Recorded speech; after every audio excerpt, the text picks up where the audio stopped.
Good morning, and it is an early morning here at the Mercer Wealth Management office.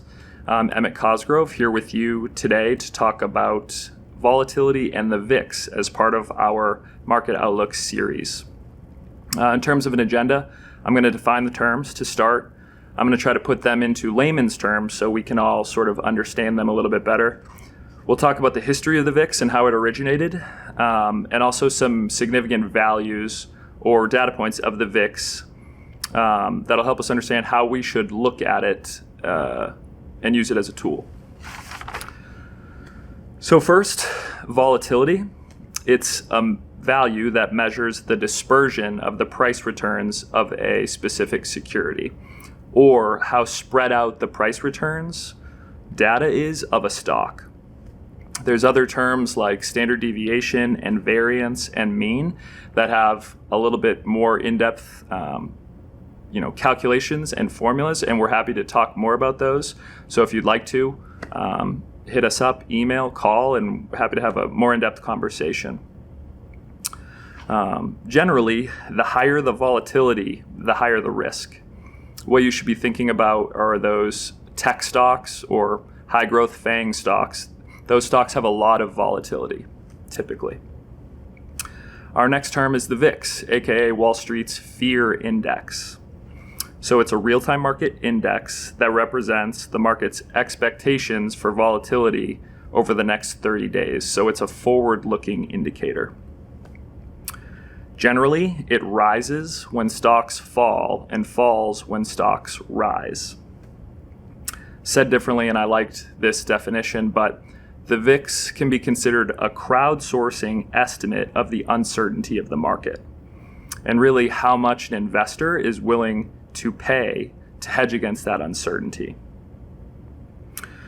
So its history, created in the year 1993 to gauge just what we've talked about, the risk and volatility in the market. Fun fact, its calculations, or the VIX index, runs from 3 a.m. to 9:15 a.m. and then 9:30 a.m. to 4:15 p.m. Eastern Standard Time. So that's a little bit different than our normal stock market hours.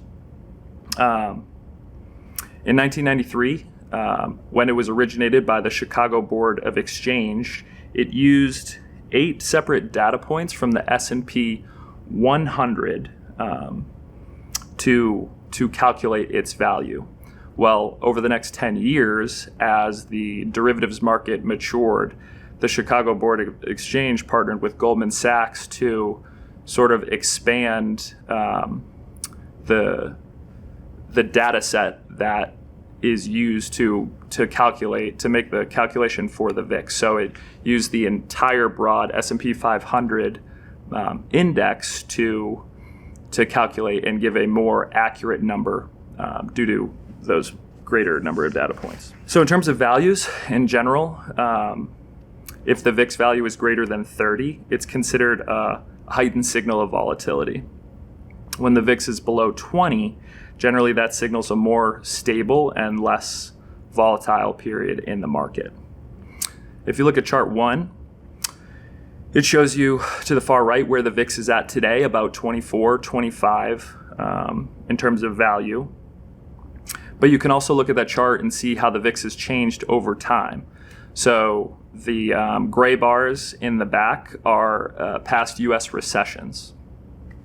So it's just an interesting chart there to see how the VIX changes when it spikes up and down. If you look at chart 2, it is that same measure of the VIX, this time represented in orange, overlaid over U.S. recessions, but also overlaid over the S&P 500 with that purple line.